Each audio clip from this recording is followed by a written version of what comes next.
যারা এই মাল সম্পদ দুনিয়াতে জমা করবে আর সংরক্ষণ করে রাখার চেষ্টা চালাবে, মালের ব্যাখ্যা হাদিসে তাফসিরে 5টা। 1 নাম্বার তো নেককার নারী, 2 নাম্বারে অস্ত্র শস্ত্র, 3 নাম্বারে প্রভাব প্রতিপত্তি, 4 নাম্বারে ক্ষমতার চেয়ার, 5 নাম্বারে টাকা পয়সা। এগুলো যারা বারবার জমা করে আর মনে করে এগুলো আমার কাছে স্থায়ী ভাবে থাকবে, এগুলো সংরক্ষণ করার জন্য চেষ্টা চালায়, আখিরাতের যে বিশাল জীবন ভুলে যায়, এদেরকে লাজায় আল্লাহ প্রবেশ করাবে। বলেন নাউজুবিল্লাহ। ইব্রাহিম নবী আলাইহিস সালামের মতো এত বড় পাওয়ারফুল নবী, যিনি জাতির পিতা, জাতির, তিনি বলবে আল্লাহ আমার পিতা আজরের সাথে যা ভালো লাগে করো, ও সাথে আমার দেখার দরকার নেই, তুমি আমারে বাঁচাও। ঈসা নবী আলাইহিস সালাম বলবে আল্লাহ তুমি আমার মা মরিয়মের সাথে যা আচরণ করার করো, ওরে কোথায় দেবে, জাহান্নামে না জান্নাতেও আমার দেখার দরকার নেই, তুমি আমাকে বাঁচাও, আমি মুক্তি চাই। আমি কি চাই?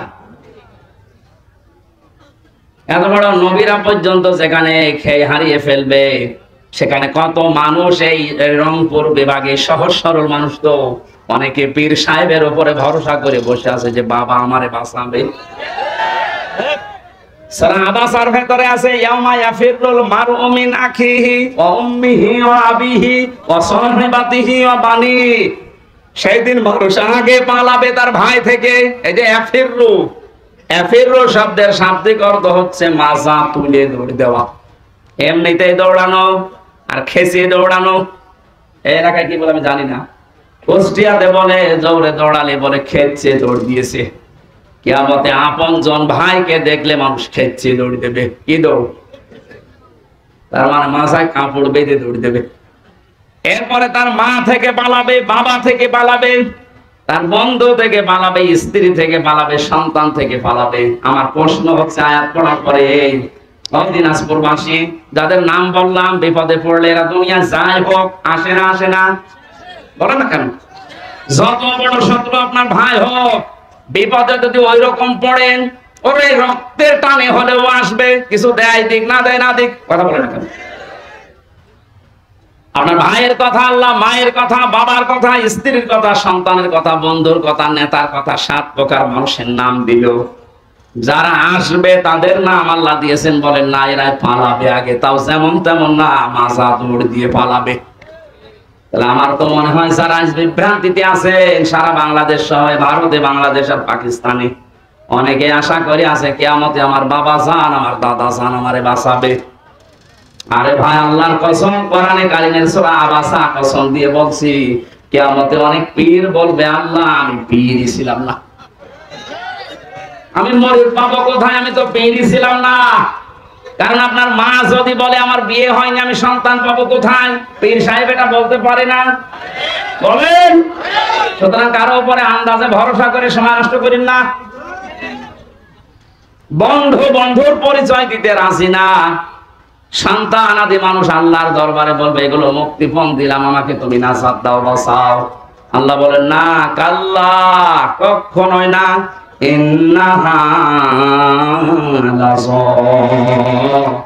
অবশ্যই তোমাদেরকে আমি আল্লাহ লাজা নামক দরজা দিয়ে প্রবেশ করাবো। কোন দরজা বলেন? এখানে যারা প্রধান অতিথি, বিশেষ অতিথি আছে, এনাদেরকে যদি এখন জিজ্ঞাসা করেন, আমার মনে হয় যতটুকু বিশ্বাস ওনারা পারবে না। জাহান্নাম কয়টা জিজ্ঞাসা করেন তো, বলেন? না, জাহান্নাম একটা। আপনি তো কোরআন হাদিস পড়েন ওইভাবে, দেখুন চেয়ার নিয়ে বসে আছে, অথচ জাহান্নাম 7টা বলছে। উনি শুধু এখানে এই মুরব্বীর জিজ্ঞাসা করেন কয়টা জাহান্নাম, কয়টা? একটা বলছে। 7টা বলে 5 বলছে না, একটা কয়টা? 8টা বলছে। আর বেরিয়েছে। ধমক দিলে আমার মনে হয় আর বাড়বে না। এই ভ্রান্তিটা কাটানো দরকার। অনেকেই ভুলের ভেতরে আছে। এই অতিথি ভাই, কোনদিন পড়িয়েছেন না? আমি অনার্স মাস্টার্স করছি কোরআনের উপরে, আমি তো কোনোদিন পাই। হ্যাঁ, জানেন না? এটা জানে না শুধু এই 2 জন কেন, এখানে অধিকাংশ মানুষই জানে না জাহান্নাম কয়টা, জানে না। জাহান্নাম একটা। জাহান্নাম কয়টা? সে একজনকে বলছে ওই ওষুধ খরচ কয়টা? 19টা। হাত ধোয়া, পা ধোয়া, জুতা ধোয়া, নাক ধোয়া, চোখ ধোয়া, সব 17টা। ওজোর ফরজ তো বললি যেমন 19টা বলতে বলতে 21টা বলে ফিরছি। বলছো হুজুর এখনো জানি, আমি ভয়তে বলছি। আমার মনে হয় মুরব্বীরা যত ধমক দেবে 7টা 8টা 10টা শেষে 100টা বলে ফেলবে। আর শুধু 10 ওনার একা না, এই বাংলাদেশে আজ আমার মনে হয় 100টা মানুষের 98টা মানুষ এই প্রশ্নের জবাব দেয় যে জাহান্নাম 7টা জান্নাত 8টা। কোনোদিন এটা কোনো জায়গায় আমরা পড়িও নি, কোনো জায়গায় পাইও নি, ওই শুনে শুনি কি করি। ওই যে বললাম নবীকে পাগল বলতো 2 নাম্বার কারণ কি ছিল? কিসে? কোনো কারণে এমনি বলতো। আমরা আজ এমনিতে এরকম বলি, কোন জায়গায় কিন্তু পাইনি। কোরআনে আল্লাহ জানিয়েছেন সূরা হিজরের, এটা মুখস্থ করে রাখবেন। সূরা হিজরের 44 নম্বর আয়াত, আল্লাহ বলেন লাহা সাবাতু আবওয়াব, জাহান্নামের দরজা 7টা। কয়টা বলেন? জাহান্নাম কয়টা? একটা। লিকুল্লি বাবিন মিনহুম জুজউম মাকসুম, পৃথিবীতে যে যেই ধরনের অপরাধ করবে আল্লাহ তাকে ওই দরজা দিয়ে জাহান্নামে প্রবেশ করিয়ে ওই শাস্তি দেবে। এক এক জায়গার শাস্তির ধরন এক এক রকম। কথা বলে না কেন? আজকে যে দরজার আলোচনা করছি, দরজার নাম লাজা। নাম কি? কয়টা জাহান্নামের দরজা বলেন?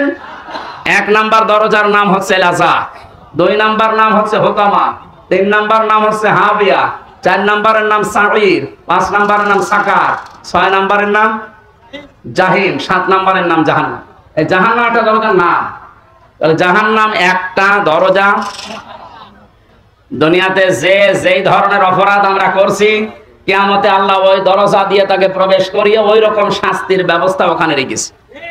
আমি রিমান্ডে যে 10 দিন ছিলাম, ওখানে এক একজনের শাস্তি এক এক রকম। যারা অস্ত্র নিয়ে ধরা পড়েছে, যারা মানুষ মার্ডার করেছে, ওদের যে রিমান্ড, ওখানে প্রথমে নিয়ে গেলে যদি স্বীকার না করে যে এই নখ তুলে নেয়। আমারও প্রথমে বলছিল যে এই যে মেশিন পত্র সব আছে, এখন জিনিসপত্র তোলা হবে।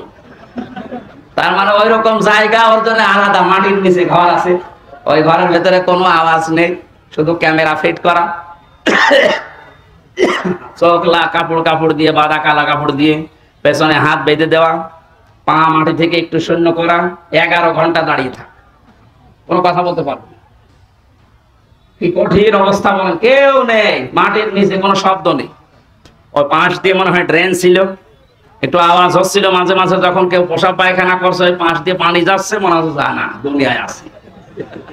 হঠাৎ পা যদি মাটিতে একটু পড়ে যায়, ও তো ওই 7 তলা থেকে ক্যামেরায় দেখতেছে, একটু মাটিতে পা পড়ে গেলে শুধু আওয়াজ দেয়, 1-1.5 ঘন্টা 2 ঘন্টা পরে কোনো আওয়াজ নেই। আমি জোহর, আসর, মাগরিব, এশা 4 ওয়াক্ত নামাজ একবারে পড়িস। নামাজ কখন যাচ্ছে, কখন কয়টা বাজছে, দুনিয়ায় কিচ্ছু জানি না। এই যে জায়গাটা, এখানে কি সবাইকে নিয়ে যায়? মুরগি চুরি করে ধরা পড়েছে, ওরা নিয়ে যাবে, ওরে 2টো থাপ্পড় দিয়ে বলে ক টাকার মুরগি চুরি করে টাকাটা দিয়ে চলে যায়। আর যে মার্ডার করে এসেছে, যে লোকটা অস্ত্র নিয়ে ধরা পড়েছে, ওরা 2 থাপ্পড় দিয়ে বিদায় করবে? ওর কাছ থেকে স্বীকারোক্তি নেওয়ার জন্য ওর ঘর আলাদা আছে, ওর রিমান্ডের জায়গা আলাদা নেই। আল্লাহ বলেন দুনিয়াতে যে যে ধরনের অপরাধ করো তারে ওই দরজা দিয়ে প্রবেশ করিয়ে আটকিয়ে দেবো, এইবার ভেতরে আমি চালাবো মেশিন। তার প্রথম নাম্বারে কি বললাম? লাজা। বলেন এটা এত বড় ভয়ঙ্কর জায়গা। আমি কোরআনে কারীম থেকে এবার শোনাচ্ছি, উদাহরণ দিলে মনে থাকে ভালো, এজন্য আগে বলিনি আপনাদের জন্য। 1 থেকে 5 পর্যন্ত পড়ানো হয়, কি বলে এটা? প্রাইমারি। কি বলে? ওটার নাম প্রাইমারি স্কুল। বলেন তো কি? ওখানে ক্লাসরুম 5টা দরজা আছে, এটা জানেন তো? যে যেই ক্লাসে পড়ে ওই দরজা দিয়ে সে প্রবেশ করে। ক্লাস 2-তে পড়ে, ওকে 5-এ ক্লাসে যে বসে থাকতে পারবে? আর বসে থাকলে ওরা স্যার থাকতে দেবে? বলবে তোরে এখানে আসতে হলে এখন 3 বছর পড়া লাগবে, তুই বের হয়ে 2 ক্লাসে। আল্লাহ বলেন লিকুল্লি বাবিন মিনহুম জুজউম মাকসুম, পৃথিবীতে যে যে ধরনের কাজ কারবারে থাকবে, কিয়ামতে আল্লাহ ওই দরজা দিয়ে তারে প্রবেশ করিয়ে ওই রকম কেসেম দেবে। কেসেম মানে অংশ, ওই অংশটা তারে দিয়ে শাস্তির ধরন তাকে বোঝাবে। এই লাশ হওয়াটা খুব কঠিন। আমরা দেখি লাশ হয় যাওয়ার জন্য যে কাজগুলো দুনিয়ায় মানুষ করে, আমরা ওই কাজে আছি কিনা। যদি থাকি, আল্লাহ বলেন ওখানে প্রবেশ কর। ওখানে প্রবেশ করার পরে কি হবে সেটা এবার আসে। কাল্লা, কখনোই না, তোর মুক্তিপণ আমি একটাও নেব না, তোর সন্তান আমি নেব না, তোর স্ত্রী নেব না, তোর ভাই নেব না, তোর জাতি গোষ্ঠী যারা তোকে আশ্রয় দিত, তোর দলের লোক, ওগুলো আমার দরকার নেই। তামাম দুনিয়ার সম্পদ দিলেও আমি নেব না। তোরে আমি প্রবেশ করাবো জাহান্নামের লাজার হুতমা নামক দরজা দিয়ে। ও দিনাজপুর বাসী, এবার আপনি নিজের সাথে মিলাবেন। কাল্লা ইন্নাহা লাযা নাযাআতাল লিশশাওয়া। এই দরজা দিয়ে প্রবেশ করার সঙ্গে সঙ্গে আগে চামড়া খসে যাবে। এই কথাটা শুনতে যত সহজ মনে হচ্ছে, বাস্তবতা কি অত সহজ? কি এমন ঘর আল্লাহ বানিয়েছে যেখানে ঢুকলে চামড়া খসে যায়? এ ঘরের ভেতরে আল্লাহ প্রবেশ করাবে কাদের? যে মানুষগুলো সত্যকে সত্য জানার পরও মেনে নিতে চায় না, মুখ ফিরিয়ে চলে যায়। বাংলাদেশে এই প্রকার মানুষ এখন বেশি। ইব্রাহিম আলাইহিস সালাম আল্লাহকে খুঁজেছিলেন না, খোঁজেননি? প্রথমে চাঁদ দেখে মনে করেছিলেন এটাই আমার খোদা, এটাই আমার আল্লাহ। যখন ডুবে গেল বলছে না, আছে ডুবে যায়, ও আমার মালিক হতে পারে না। তারকা দেখার পরে মনে করলেন না, এটা আমার মালিক হবে। যেই ডুবে গেল বলছে না, আমি মানি না। সূর্য দেখার পরে বলে বিশাল, এইটাই আমার মালিক হবে। যেই ডুবে গেল সন্ধ্যাবেলা বলে না, এটা আমি মানি না।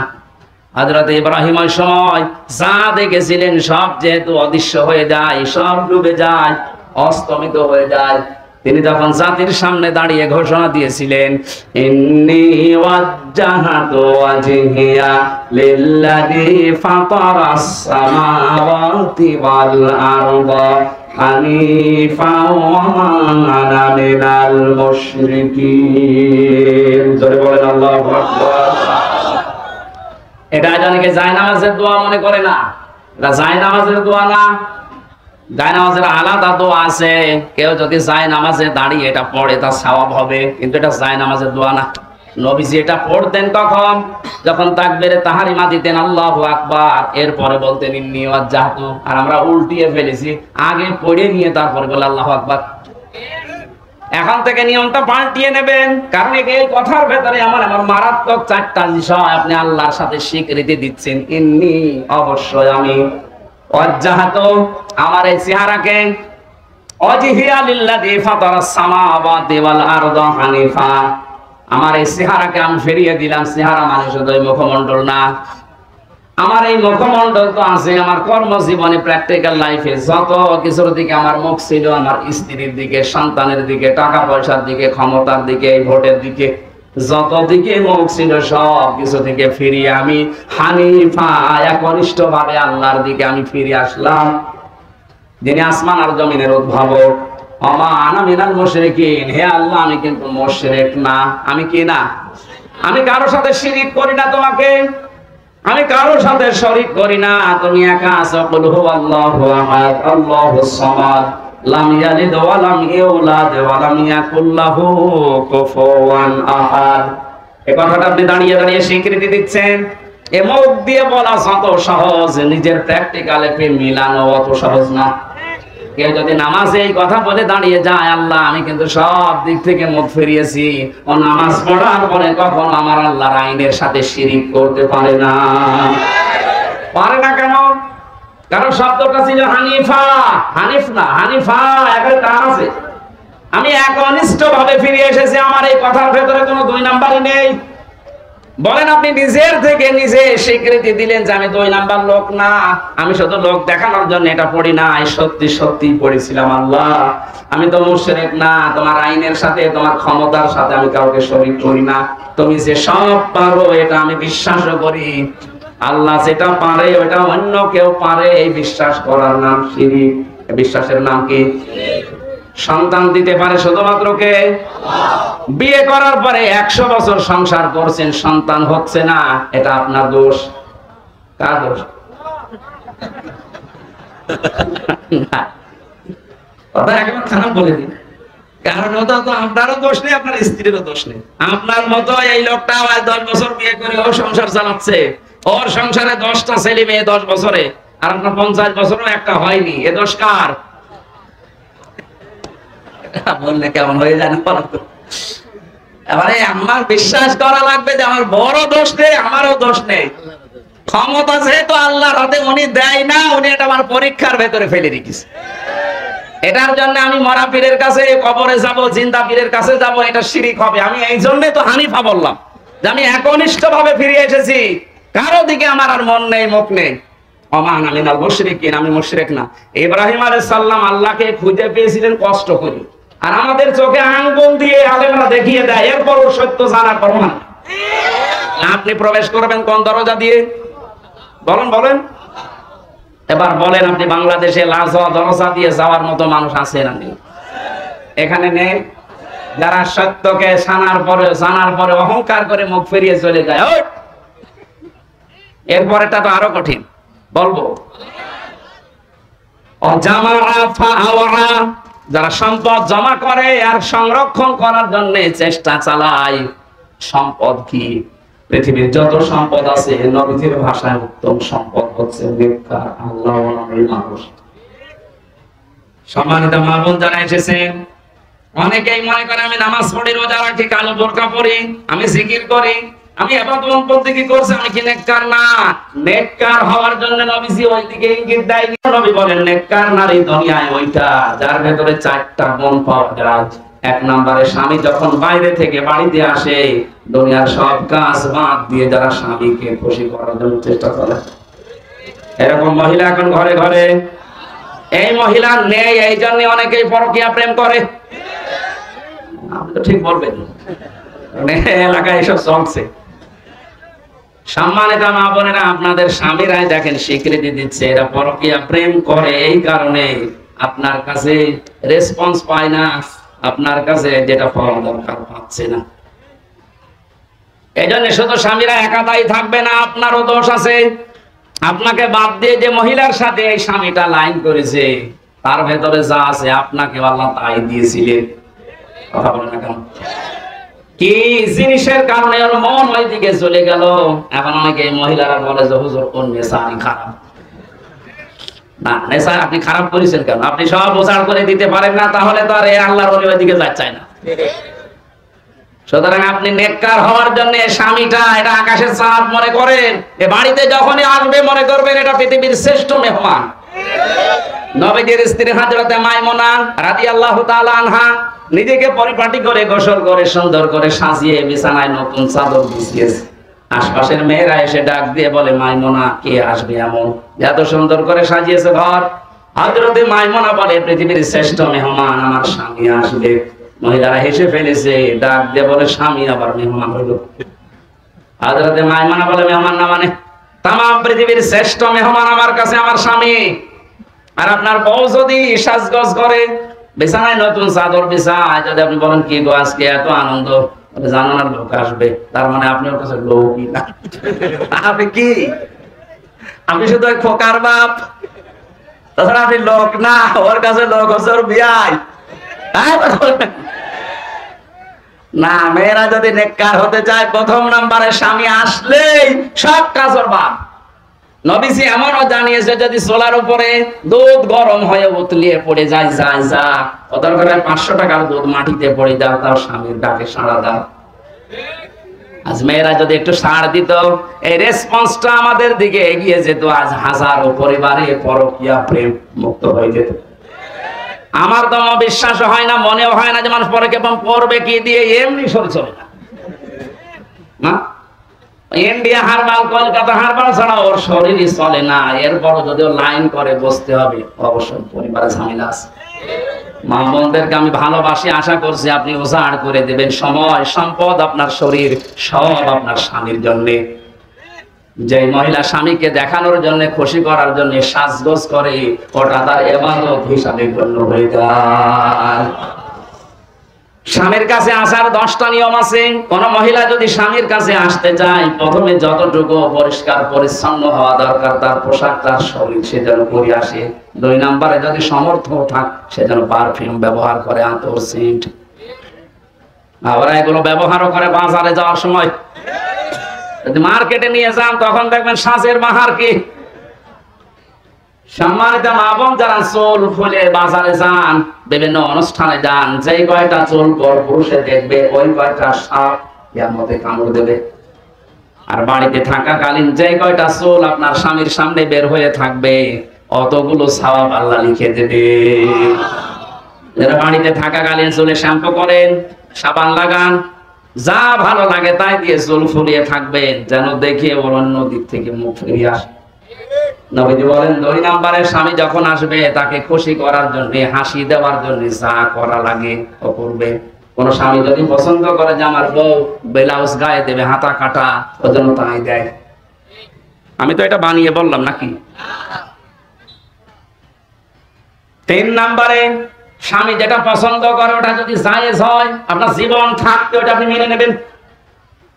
কথা বুঝলেন? স্বামী পছন্দ করছে বিয়ের পরে যেন মা বাবা আমাদের সাথে থাকে, কিন্তু অনেক বউ এটা পছন্দ করে না, মানেও না। এরকম বউ দেশে নেই? এই যে দিনাজপুরে বৃদ্ধাশ্রম তৈরি হয়েছে, এটা কি খেলা করার জন্য? এই বউদের কারণে। আরে বউদেরকে হাওয়া দেয় বড় মা আর ওই বড় বোন, ওখান থেকে হাওয়া লাগায় যে তাড়াতাড়ি আলাদা হওয়া, খুব আরামে খেতে পারবে। আপনি অপেক্ষা করেন আপনাকেও ঠিক ওই বৃদ্ধাশ্রমে পাঠানোর জন্য আপনার পেটের এই সন্তান আপনাকে পাঠাবে। 4 নম্বরে নেককারের সংজ্ঞায় পেয়েছি ওই স্বামী ওই স্ত্রী নেককার, যে স্বামী বাইরে গেলে তার সন্তান আর সম্পদ হেফাজতে রাখে। আল্লাহ রাব্বুল আলামিন মেয়েদেরকে এই 4টা গুণ অর্জন করার তৌফিক দিন। এটা প্রত্যেকটা জান্নাতের 8টা দরজা খুলে যাওয়ার গুণ। আজ হাজারো মহিলার ভেতরে গুণগুলো নেই, শুধু নামাজ পড়া, রোজা রাখা আর কালো বোরকা পরায় মনে করে এটাই আমি নেককার হয়ে গেছি। না, ইন্নাল্লাযী লাইসা ফী জাওফিহি শাই'উম মিনাল কুরআনি কাল বাইতিল খারীব। আল্লাহর নবী জানিয়েছেন, কোন মানুষের হৃদয়ে যদি কোরআন না থাকে ওটা মানুষের হৃদয় না, ওজাড় গৃহ, শয়তানের ঘর। এজন্য এরকম অনুষ্ঠান শুধু না, বিভিন্ন প্রতিষ্ঠান তৈরি করবেন কোরআন কেন্দ্রিক। কয়েকদিন আগে 4 ভাই 2 বোন 6 ভাই বোন মিলে তার বাবা 95 বছর বয়স, জমি জায়গাগুলো সব তারা নিজেদের নামে লিখে নিয়ে বাবাকে রাস্তায় ছেড়ে দিয়েছে। বলেন সুবহানাল্লাহ। শুধু নাউজুবিল্লাহ বললে হবে? দোষ কি শুধু ওই 6 ভাই বোনের? এই বৃদ্ধর দোষ নেই? এখানে এত নড়াচড়া করেন কেন? মোবাইল বন্ধ করে রাখো। আমরা এমনিতে গরমে কথা হয়তো ঘন্টা খানেক বলবো, হবে না? আমার শরীরের ভেতরে মনে হচ্ছে শোধ বলছে, তারপরও তো শরীরে কিছুই নেই। আর যারা একটু স্বাস্থ্যবান ওদের তো কি হচ্ছে। বললাম আজকে আমি আসছি অনেক দূর থেকে, কালকে ছিলাম সেই পরশুদিন কোথায় বরিশাল মেহেন্দিগঞ্জ, এরপরে ছিলাম রাজশাহী, কালকে ফজরের আজান দিনে বের হয়েছে। বললাম যে আসর থেকে মাগরিব পর্যন্ত করো, এটা অন্তত একটু ঠান্ডা থাকবে, অথবা মাগরিবের পর থেকে এসা পর্যন্ত, ওখানে রাত নাই 10টা থেকে 11টা পর্যন্ত। ও কথা শুনে নাই, না মানুষ এসে বসে থাকবে, আপনি একটু ফেসবুকে দিয়ে দিলেই তো হইতো, যে মানুষকে বলেন যে আপনারা আসর থেকে মাগরিব পর্যন্ত আসেন, বা মাগরিবের পরে আমি উঠবো, কারণ একটু ঠান্ডা হতো, আমিও কথা বলে একটু শান্তি পেতাম, এই মাহফিলটাও ভালো হতো। কথা বললে শুনলো না, এখন এই গরমে আমিও পারছি না, আপনারাও ছাড়ছেন না। আল্লাহু আকবার। এই যে 6 ভাই বোন মিলে তার বাবাকে বের করে দিল, এই বাবার দোষ নেই মনে করছেন? না, শুধু বাবার একাও দোষ না, এদেশে শিক্ষা ব্যবস্থারও দোষ আছে। শিক্ষা ব্যবস্থায় এমন কিছু নেই যে আল্লাহর পরে যে মা বাবার স্থান এটা জানানো হয়, এরকম শিক্ষা ব্যবস্থা আমাদের দেওয়া হচ্ছে না। আর যে সমস্ত জায়গায় দেওয়া হয় ওইগুলো বন্ধ করার পায় তারা করে অনেক। আরে ভাই, এ ক্ষতি তো শুধু আমাদের একা হবে না, আমরা নয় কোরআন হাদিস শিখতে পারলাম না, তার আপনি তো সারা জীবনে হামজার মতো যুবক থাকবেন না। 50 বছর পরে আপনারও বয়স হবে 90 বছর। আপনার ছেলে মেয়ে তখন জমি জায়গাগুলো সব নিজেদের নামে লিখে ওই মুরব্বীর মতো রাস্তায় ছেড়ে দেয়, আপনি কুকুরের খাবার হবে। সুতরাং আগামী প্রজন্ম যেন এরকম ধ্বংস হয়ে না যায়। আল্লাহর পরে যে মা বাবার স্থান, এ বিষয়ে তো ওই ছেলে মেয়েগুলো জানেই না, অথচ সব অনার্স মাস্টার্স করা। এই কথা বলেন কেন? না না না, আমি এটা কথা বলতে পারবো। আমি কি বললাম আপনি বলতে পারবেন? এখানে আমি শুধু ঘটনা বলার জন্য না, এটা শিক্ষা নেওয়ার জন্য। সুতরাং আমাদের যারা প্রজন্ম আসছে, ছেলে মেয়ে হোক যাই হোক, তাদেরকে এই কোরআন কারীমের সাথে পরিচয় করিয়ে দেওয়া লাগবে। আমার বয়স যত বাড়বে ওর মর্যাদা, আমার মর্যাদা ওর কাছে যেন আরো বাড়বে। আর যদি এটা না থাকে, আমার দিন যত যাবে ওর কাছে আমার বোঝা মনে হবে। শেষে আপনাকে তার বউর কথা মতো হোক, তার ভেতরে জ্ঞান না থাকার কারণে হোক, আপনাকে বাড়ি থেকে বের করি, শেষে ডেনে পড়ে মরবেন, কুকুরের খাবার হবে। আল্লাহ অপমৃত্যু থেকে, এই খারাপ অবস্থা থেকে আমাদের জাতিকে যেন হেফাজত করেন, বলেন আমিন। আর হাদিসটা শুনলেন কত কঠিন, যে মানুষের হৃদয়ে কোরআন নেই, ওটা মানুষের হৃদয় বলা যায় না, উজাড় গৃহ, শয়তানের ঘর। কত নিকৃষ্ট উদাহরণ নবীজি দিয়েছেন বলুন। এখানে আজ হাজারো মানুষ উপস্থিত আছে, আমার মনে হয় 100 জনের 5 জন কোরআনে কারিমের সাথে পরিচয় নেই। আর যদি শুদ্ধ করে পড়তে পারেও বোঝে না। কথা বলো না কেন? সুতরাং আমাদের অন্তর যেন মানুষের অন্তর হয়। আমি এই চোখে দেখেছি, বিশ্ববিদ্যালয়ে ক্লাস চলছে, শিক্ষককে জুতা দিয়ে পিটাচ্ছে ছাত্র, মাস্টার্সে পড়ে। কি শিক্ষা পেয়েছে বলেন? যে শিক্ষক তাকে পড়িয়েছে, অনার্স মাস্টার্স করিয়েছে, তারে যদি জুতা দিয়ে পিটায় ক্লাসে, ওকে ছাত্র। আমি এটাও দেখেছি, শিক্ষক অজু করছে, ছাত্র পায়ে পানি ঢেলে দিচ্ছে, অথচ এখনো সেরকম বোঝাই না, মাত্র 6-7 বছর বয়স, কেবল ভর্তি হয়েছে আলিফ বা তাসার সাথে। বলেন, ছাত্র তো দুইটাই, ওইটাও ছাত্র এটাও ছাত্র। এটা মাস্টার্স করে ফেলেছে, এটা জানোয়ার হয়ে গেছে। আর ওটা কেবল আলিফ বা তাসা পড়েও এখন মানুষের মতো মানুষ হচ্ছে, যে উস্তাদ কি ওর কাছে এটা জানা হয়ে গেছে। কিছুদিন পরে যখন কোরআন পড়বে, ওয়াকাদা রাব্বুকা আল্লাহ তা'বুদু ইল্লা ইয়্যাহু ওয়া বিল ওয়ালিদাইনি ইহসানা। আল্লাহ পাক সিদ্ধান্ত নিয়ে ফেলেছেন, রায় দিয়েছেন, ঘোষণা দিয়েছেন। আল্লাহর সিদ্ধান্ত, রায়, ঘোষণা এটা যে আল্লাহ ছাড়া কারো ইবাদত করা যাবে না। তোমাদের মা বাবা যাদের আছে তাদের সাথে ভালো ব্যবহার করা লাগবে। এই আয়াতের সাথে যখন ওই বাচ্চাটা আর 2 বছর পরে পরিচয় হবে, পরিচিত হবে, জানবে, তাম দুনিয়া ওকে লিখে দিলেও মা বাবাকেও ছেড়ে যেতে পারবে না। দিনাজপুরের মুসলমানেরা বাবার কথা মতো স্ত্রী তালাক দেওয়া জায়েজ আছে না নেই? আমরা তো বলে দিলে মায়ের কথা মতো স্ত্রী তালাক দেওয়া জায়েজ আছে না? কারণ বউ শাশুড়ির ভেতরে মার মেয়ের যে সম্পর্ক, এটা 100 ভাগ হচ্ছে না, হবে না। যদিও হয় 1000-এ 1-2টা। বৌমা গুলো শাশুড়িকে মায়ের মতো মনে করতে 100 ভাগ পারে না। শাশুড়ি গুলো মেয়ে পুত্র বধূকে নিজের আপন মেয়ের মতো মনে করে ভাবতে পারে না। এজন্য অধিকাংশ পরিবার গুলো জাহান্নামের মতো হয়ে গেছে। কি বলে? কিয়ামত পর্যন্ত কোরআনে কারীম নিয়ে যারা নাড়াচাড়া করবে, এদের এই 5টা বাধা মাস্ট বি আসবে। তার 1 নম্বরে পাগল। 1 নম্বরে কি? আরে পাগল বলার কারণ কি?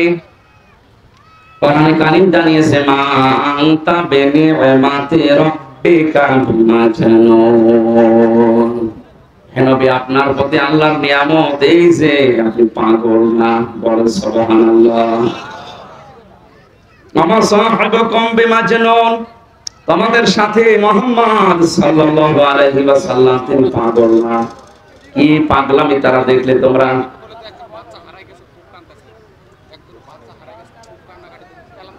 কি করা যাবে? একজনের বাচ্চা হারিয়ে গেছে,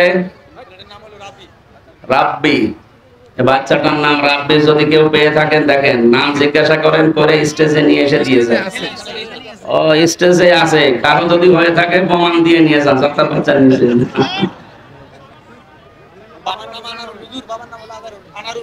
আনারুল, বাবার নাম আনারুল, এখানে আছে বাচ্চাটা রাব্বি। যদি কারো হয়ে থাকে এখানে এসে তার মা হোক, ভাই হোক, বোন হোক, এখান থেকে নিয়ে যান। তাফসীরুল কোরআন মাহফিল আপনারা লিখেছেন, আমরা যে আয়াতই পড়েছি ওই আয়াত থেকে তাফসীর আকারে কথা বলবো ইনশাআল্লাহ। নবীজিকে পাগল বলার কারণ ছিল প্রধানত 3টা। কয়টা? 1 নম্বরে ওরা পাগল বলতো কোরআনের কারণে। কিসের কারণে? বলেন বলেন। কিয়ামত পর্যন্ত আজও কোরআনের কারণে অনেককে, অনেক দলকে পাগল বলা হচ্ছে, হবে। এখানে যারা বসে আছে আমি ওনাদেরকে ইন্ডিকেট করে বলছি না, অনেক মানুষ এমন আছে এই দেশে বাবা মারা গেলে আমাদের মতো 5 জনকে বলবো হুজুর কোরআন পড়ে দিন। কোরআন শরীফ খতম করার পরে যদি আমরা দোয়া করি, খুশি হয়ে হাদিয়া তোফা খাবার দাবার সম্মান সব দেবে না, দেবে না? অথচ আমি এই হামসায় কোরআনে কারীম যেটা পড়ি শেষ করলাম, খতম করে ফেলেছি, ওর ভেতরে এ আয়াত ছিল না? বলেন বলেন, কি ছিল এটা? আল্লাহ পাক বলেন আমি ব্যবসাকে হালাল করেছি আর সুদকে হারাম করেছি। যে লোকটার বাবা মারা যাওয়ার পরে আমাদের হাদিয়া তোফা খাবার দাবার সম্মান দিল, ও সুদের ব্যবসা করে। এখন যদি ওনারা ডাক দিয়ে বলি ভাই একটু বসেন, বাবার জন্য কোরআন খতম করিয়েছেন, এবার ওই কোরআন থেকে যেটা পুরা পড়েছি একটা আয়াতের একটু বাংলা অর্থ শোনেন। আল্লাহ ব্যবসাকে হালাল করেছে আর সুদকে হারাম করেছে, আপনি তো সুদ খান। এই পর্যন্ত বলার পরে ওর মন পাওয়া যাবে।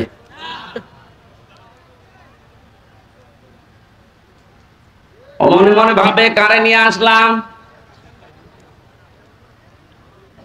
ওই জামানায় মুহাম্মদুর রাসূলুল্লাহ সাল্লাল্লাহু আলাইহি সাল্লামকে 1 নম্বরে তাকে পাগল বলতো, কারণ নবীজি যখনই আয়াত নাযিল হওয়ার পরে তেলাওয়াত করে শোনাতেন, আবু জেহেল আবু লাহাব তো আর আমাদের মতো বাংলা ভাষা ইংরেজি ভাষা না, ওদের ভাষায় আরবি বললে ওরা বুঝে ফেলতো যে মুহাম্মদ বলতে চায় কি।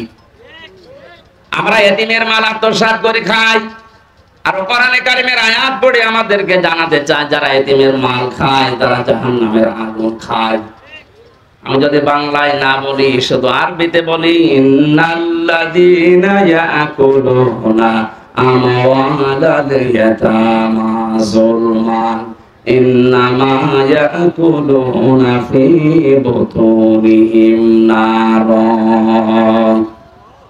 এ পর্যন্ত বলার পরে কিছু বুঝেছেন? এখন যদি বাংলায় বলে, নিশ্চয় যারা এতিমের মাল ভক্ষণ করে, অন্যায় ভাবে জুলুম করে, ফাঁকি দিয়ে, আমার আগে যে কথা বলছিলেন উনি হয়তো এই কথাগুলো আরবিতে না বলে বাংলায় আপনাদের বুঝিয়েছেন। জনপ্রতিনিধি হবে হয়তো, যে মানুষের জমিন আত্মসাৎ করে, ফাঁকি দিয়ে খায়, এমনকি মসজিদের টাকা পর্যন্ত, গোরস্থানের জমি পর্যন্ত জাল দলিল করে দিচ্ছে। অথচ লোকটা নামাজও পড়ছে। ওই লোকটাকে যদি আমি আরবি এ কথাগুলো সারা রাত বলি, ও বলবে যা হুজুর আমার জন্য দোয়া করছে। আর ওইটাই উল্টিয়ে যদি বাংলায় বলা হতো, ওর মন খারাপ হয়ে যেত, বলতো কি পাগলামি কথাবার্তা বলে।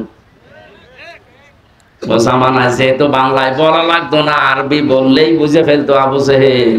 এজন্য সর্বপ্রথম নবীজিকেও পাগল বলতো কোরআনের কারণে। কিসের কারণে?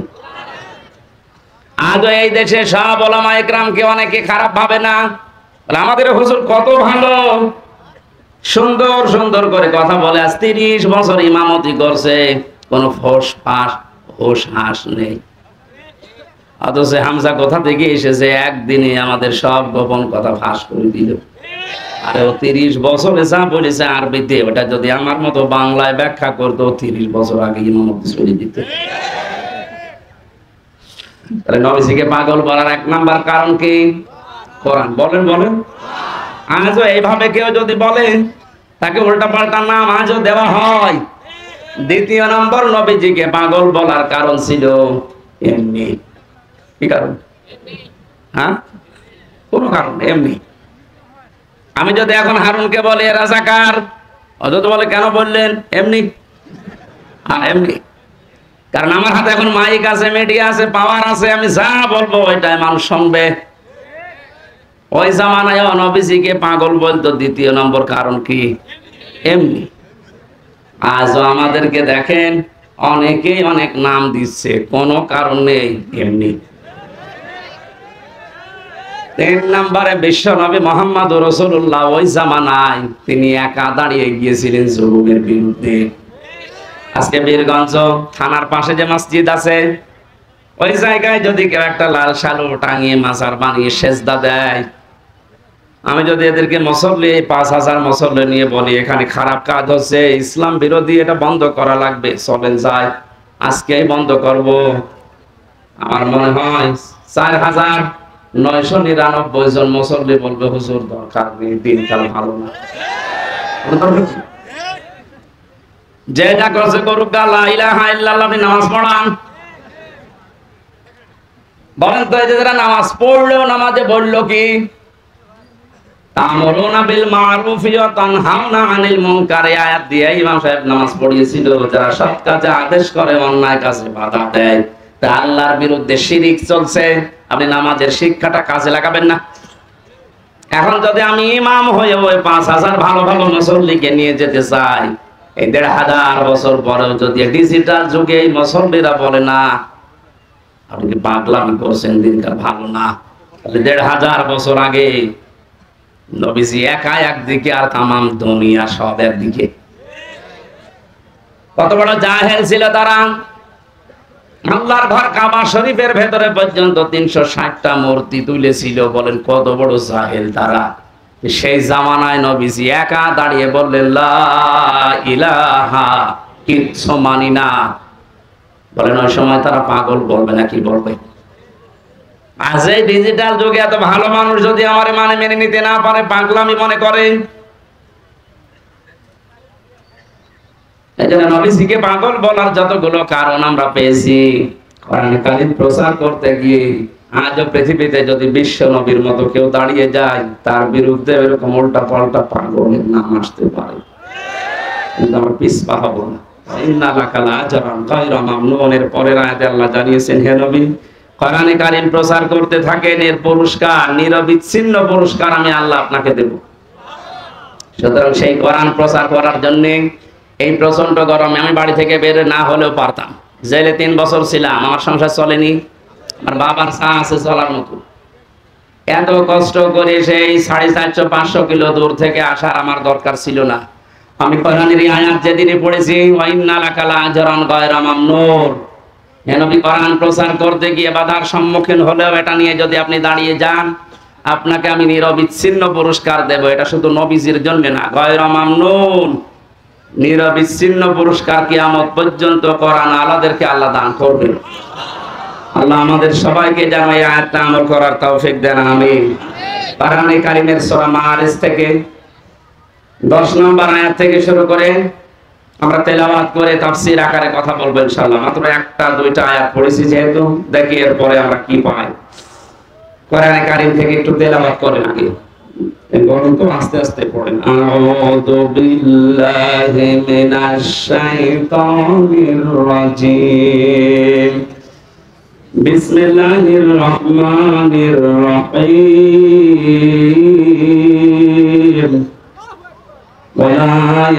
যারা 9 সালে আমার সাথে বিশ্ববিদ্যালয়ে ভর্তি হয়েছিল, এই দিনাজপুরে একজন আছে মাওলানা মাহফুজুর রহমান। আমি অনেকদিন দেখিনি, জেল থেকে বের হওয়ার পরেও দেখিনি। এই 4 বছর পরে যদি ওর সাথে এখন দেখা হয়, আমার তো মনে হয় ওকে আমি অন্তত একদিন এক রাত বাড়িতে রেখে দেবো, থাক।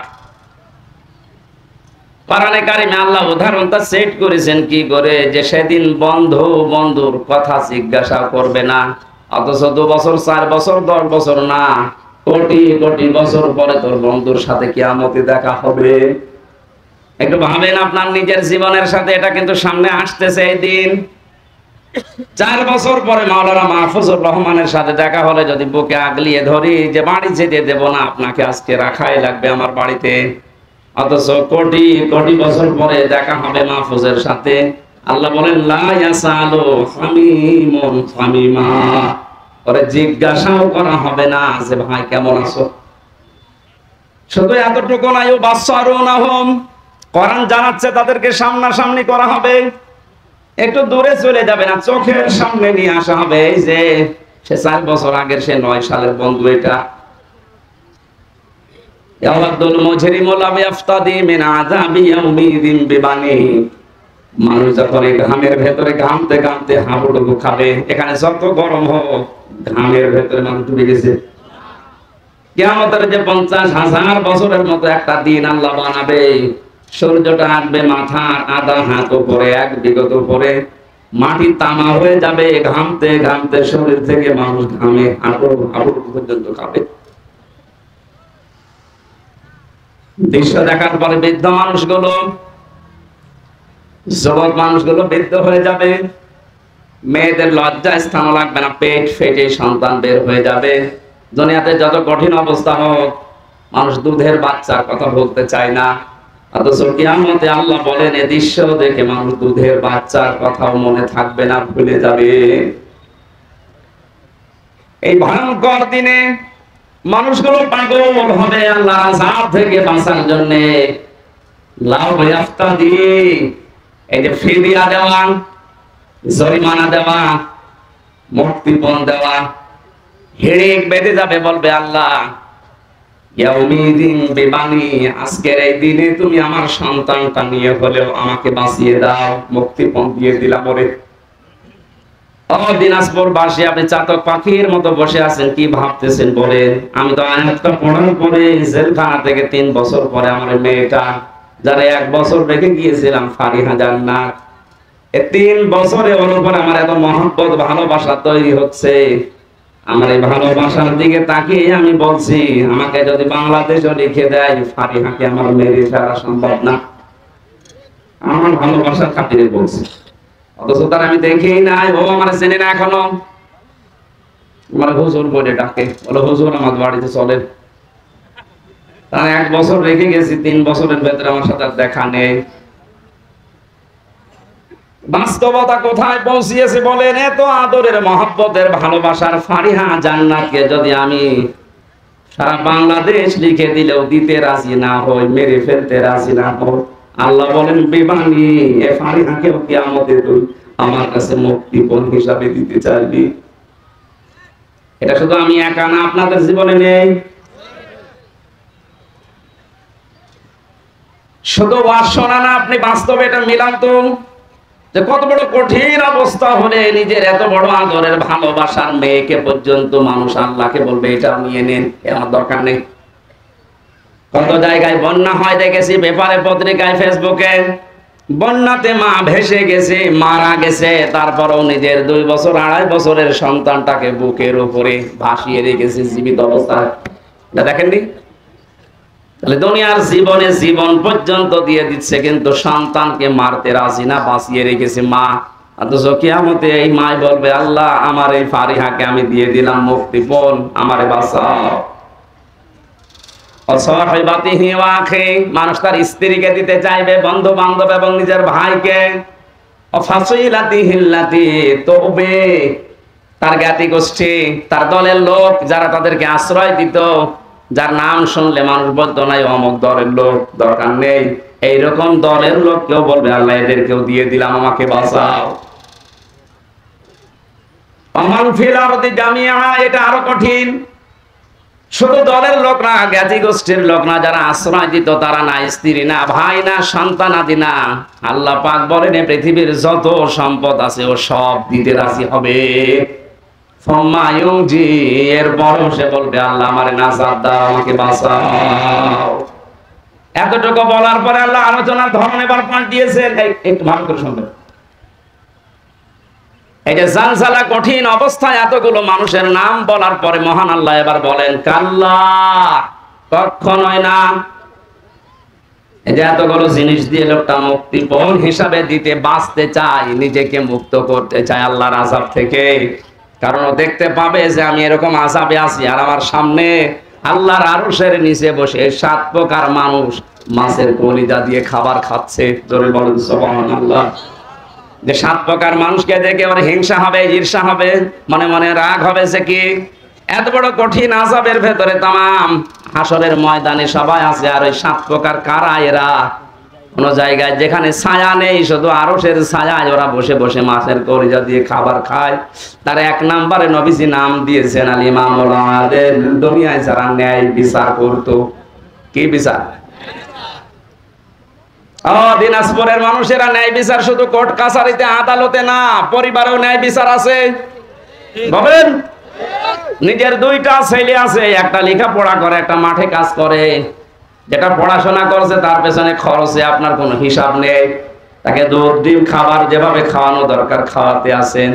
যেটা মাঠে কাজ করে ওইটাও তো আপনি জন্ম দিয়েছেন, ওরে 10 বছরে কোনোদিন 1 গ্লাস দুধ দেয় না। বেশি বলে ফেললাম? আপনি তো অবিচার করছেন, আরশের ওই ছায়াতলে আপনি স্থান পাবেন না মনে করছেন না, ওটা শুধু আল ইমামুল আদিল, যারা ন্যায় বিচারক বাদশাহ, ওদের জন্য। আপনিও তো একজন বাদশাহ, আপনি পরিবারের বাদশাহ না, আপনি পরিবারের মালিক। মালিক মানেই তো বাদশাহ, আপনি দায়িত্বশীল। সুতরাং সন্তানদের প্রতি যেন অবিচার না হয়, এটা খেয়াল করবেন। এখানে অনেক আল্লাহর ওলি বসে আছে, নিজের বাবার নামে বাবার সম্পদগুলো নিজের ছেলের নামে লিখে দিয়েছে। মেয়ের মাথায় হাত দিয়ে বলছে, মা তোর জন্য দোয়া করে দিলাম যা। অথবা এক ছেলেকে লিখে দিয়ে আর এক দুইটা ছেলেকে ফাঁকি দিয়েছে, আপনার নামাজ, রোজা, হজ, যাকাত, দাড়ি, টুপি, পাগড়ি সব ওই আত্রায়। এটা বলছেন যদি বলো হুজুর অসুবিধা নেই, আত্রায় পানি নেই, পানি নেই, তাও ডুববে। হাঁটু জল তাই কি, হাঁটু জলে ডুববে। যারা শরীর ফাঁকি দেয়, সে ছেলে হোক, মেয়ে হোক, বোন হোক, ফুফু হোক, চাচা হোক, জনগণ হোক, যারা শরীর ফাঁকি দিয়েছেন, সত্য কথা বলছে দুইটা, এদের জীবনে ক্ষতি হবে কয়টা বলেন? বলেন। এক নম্বরে, যেই দিন শরীর ফাঁকি দিয়েছে ওই দিন থেকে ওর জীবনের ইবাদত বন্দেগী কবুল হওয়া বাদ, ওটা আর মাথার উপরে উঠবে না। দুই নম্বরে, যখন মারা যাবে ঈমান পাবে না, বেঈমান হয়ে মরবে। এই বাংলাদেশে কি এই আয়াতের উপরে পড়ে যায় এরকম মানুষ নেই? এখানে নেই? একেবারে সাহস করে হাত তোলেন তো, শরীর ফাঁকি দিয়েছেন কারা? এলাকায় আমার মনে হয় আগামী বছর আর বাস দেওয়ার দরকার নেই, এগুলো সব আল্লাহর ওলি বসে আছে। ভালো, তাহলে আমার আগে যিনি যে প্রতিনিধি কথা বলছিলেন উনি মনে হয় মিথ্যা কথা বলছেন। 5 ওয়াক্ত নামাজ পড়ে আর মানুষকে ফাঁকি দেয়, ওনার কথা কি মিথ্যা? অবশ্যই এখানে এরকম মানুষ আছেন। আপনি লজ্জায় কয়েকজন মানুষ এখানে হাত তুলছেন না, কিয়ামতে আপনার এই জায়গায় লেখা থাকবে আপনি শরীর ফাঁকি দিয়েছিলেন। এটা শুধু মনে মনে না, এটা বিশ্বাস করেন তো? আজকে বাড়িতে ফেরত দেন, যেভাবেই হোক।